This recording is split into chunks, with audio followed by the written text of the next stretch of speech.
18 months. So we have been working on the electronics and the design as well as the layout for 18 months. So it has been described by Dr. Vidushi, where she, oh hello, yes, as a Hubble in your hands. So I'm sure she doesn't mean that we are as good as Hubble, but I think what she meant was that it is innovative in a way that allowed us as individuals to be able to see space and astronomy in a way that Hubble has once did for civilization as a whole. So TinyMOS is a space imaging company, and that is TinyOne. It's the world's smallest astronomy camera, and is designed so that most of the people in the world will be able to capture images of Milky Way, Northern Lights, and things like that without having spending too much time acquiring knowledge about space and spending too much money or carrying really heavy equipment. So how we founded this company was I used to be a communications and new media student in NUS. I took a lot of physics electives in NUS, particularly in astronomy. So I was taught by Professor Phil Chang. He was very inspiring. He was telling us how the world came to be, in the sense that how lighter elements gone through aggregation and fusion became heavier elements, and how we are actually all stardust, because when the world formed there were no heavy elements around to form what our bodies is made of. So that really inspired me to take a few more modules. So from Dr. Abel Young, I learned about astronomy imaging techniques, as well as advances in this field, because he is very enthusiastic in this as well. And at the same time, I was actually doing this business module with Ashford for a business module called New Product Development. So we thought of, why not we innovate in this space and get people excited about astronomy and have access to imaging technologies that once used to be in the domain of people who are really expert in all these kind of things. So between the two of us, we don't have enough knowledge into the exact technical part. So I got my secondary school friend, Li Wei. He's our co-founder and CTO. This guy is my age and he hasn't graduated yet, because he actually went on NUS Overseas College in Stanford, and he was CTO of a multi-million-dollar startup over there, doing Internet of Things development in terms of hardware and software. So that's how the company came to be. Okay. Oh, okay. So there's a short video over here. While I was doing the physics module, I watched this video and was really inspired by it. I was thinking, like, we have never seen these sites before, because most of us here are Singaporeans or by and large city dwellers. So we don't get to see the beauty of the night sky because of light pollution. And this video is taken in Atacama Desert, and yeah, I'll let the video do the talking for me. Okay.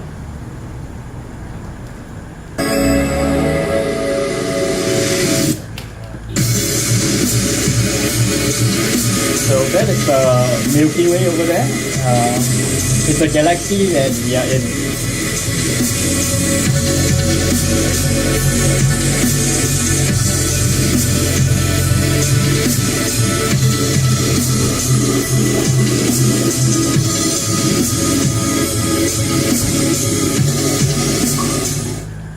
So this was actually not taken by us, it's taken by an artist called Nicholas Bilwa. Okay, so after being inspired by this video, NUS actually asked me, hey, do you want to go on a trip in Malaysia, in Mersing, to go and experience this in real life for myself? And this was the image that I took. Yeah, so in Mersing, just 2 hours drive away from here, you can see the Milky Way from horizon to horizon. And I think most of us has never experienced that in our life. So you can imagine how impressed I was by the beauty of nature at that point in time. So that really inspired me to do more of this kind of work. So the problem with this was that, remember, I was 4 years a photographer, I had the best equipment that was out there. So the problem was, it was taken with a camera called a Nikon D4. So basically this camera is about $5,000 at second-hand prices. So that's not the kind of money that everyone will want to spend on. And this thing is probably almost 2 kilograms by itself before you even add the accessories. So we want to make this feel accessible to people, so we came out with TinyMOS. The idea is that you can have this small handheld camera that you just put on a very small tripod and start taking images like the one I've taken earlier. Okay? So this is the first time we actually tried to do our imaging. It was on a scientific camera. The sensor was the size of the fingernail. Totally disappointing, but I saw some inspiration from that. You can vaguely see the shape of the Milky Way from that. And that's what really inspired us to press on and do some improvement.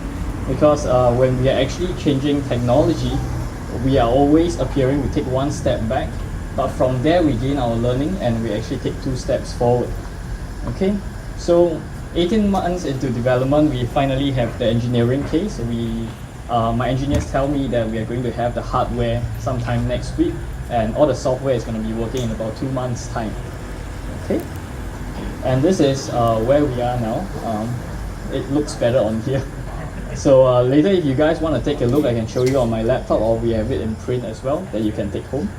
Okay, so after 18 months of work, we managed to capture the Milky Way almost to DSLR standard, and that is very impressive because our sensor is 1/7 the size, and you no longer have to pay $5,000 for your camera.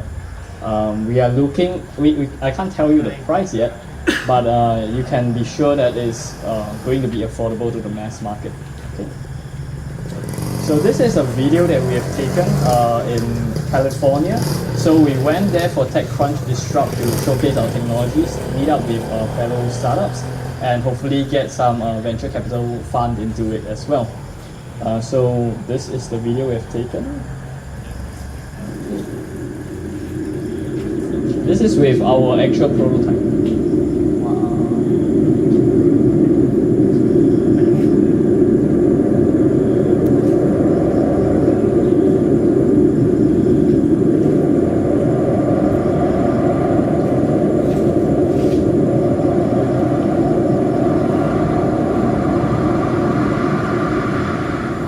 Okay, so thank you.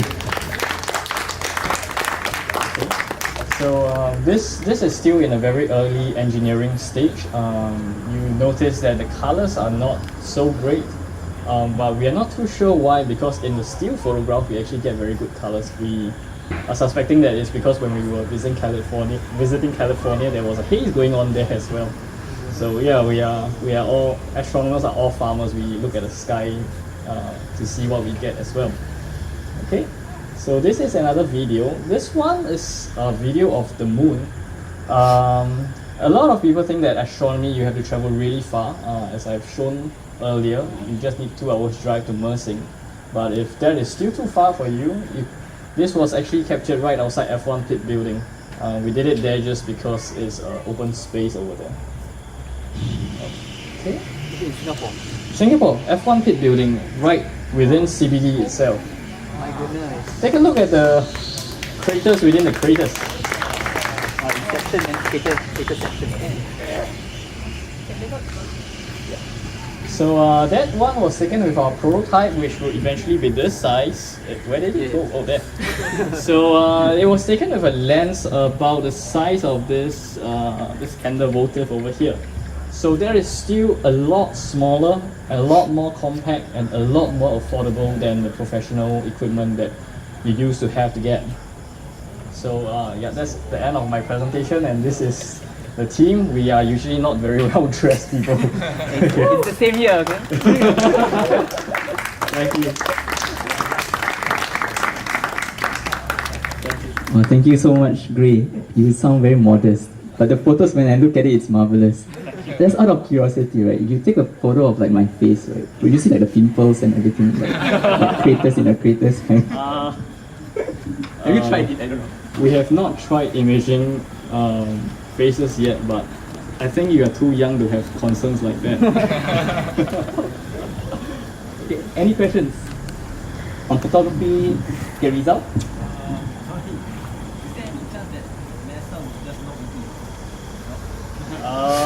Whether NASA would... Okay, so the question by Rizal is whether would there be a day where NASA will actually knock on his door, and then you put the camera there and then you capture the photo of the NASA guy? I hope they don't come and find us for some kind of infringement of technology. No, I'm just kidding. So NASA is, I think, they are very interested in expanding knowledge and field in astronomy, imaging, as well as the general public's interest in astronomy. I don't think our technology is so advanced that NASA will be interested in us, but they might come and talk to us because we help drive some crowd to NASA, I hope. But of course, NASA is much more massive than us. Thank you. And maybe they might asking, can you give me like 2 of those cameras, right? NASA will ask. Yeah. Okay, so any more question? Out of curiosity, like throughout when you're doing this whole project, right? What was the, like in any startup, you come with something new, was there a down in that process, right? Like, okay, something didn't work out, or somehow this thing doesn't match. What was that down when you're doing this process? Okay, I think there are quite a few technical challenges aside. I think one of the big issues that we had was with consumer perception. So to have the image quality that we want, we actually had to forego some aspects of photography that a lot of people think is very important. So for example, if you guys look at the photograph just now, can you take a guess how many megapixels that is? Is it more than 8 megapixels, less than 8 megapixels, something like that? 10 megapixels? Anyone else? Okay, so the thing is that actually that image is only 4 megapixels. And the reason why we are doing that is because that when you have less megapixels, your per pixel performance is much higher. But a lot of people came and tell us that, oh, why is your resolution so low? Then the other thing is that we are actually designing for the mass market as an entry to this hobby and this interest. So a lot of professional people came and tell us, why are your lenses so terrible? So they are wondering why is there aberrations and things like that. So I think consumer expectation is something that we are always having a dilemma with. Do we fulfill the requirements that they want? Or do we not fulfill the requirements they want and potentially risk not having adoption? For us, I think we try to go in a way we think is best. Otherwise, my camera will look no different from what Canon and Nikon is offering, for example. Good question.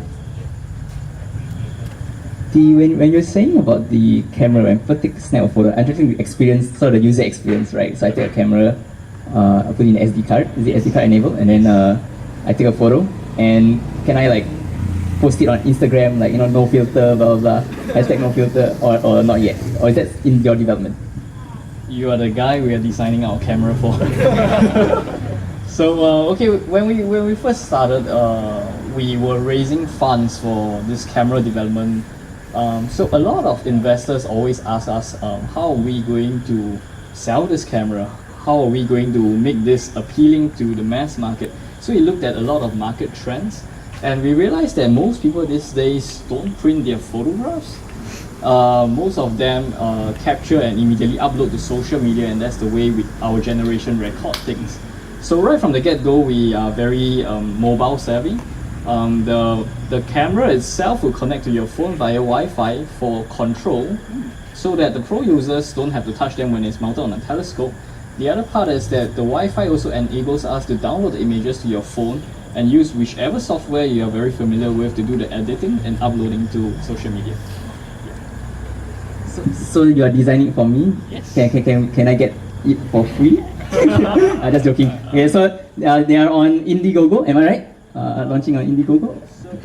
So we were planning for a launch in November this year actually, but we have faced some technical challenges, and to be responsible to the backers of Indiegogo, we have decided to delay our project until first quarter next year. So that way we will have ironed out most of the technical issues and have much better confidence in saying when we can deliver the product. So now you hear from Gray, right? They'll be on Indiegogo, and I really encourage you, if you really love to take #no filter photos of space, get on the crowdfunding platform. And I think it's quite unique, right? I think it might be the first time in human civilization where like people like you and I can actually fund a space-related project. And I hope there'll be more of such coming in the next few months or even years. Let's give Gray a round of applause. Yep, thank you so much for bringing astrophotography to our hands.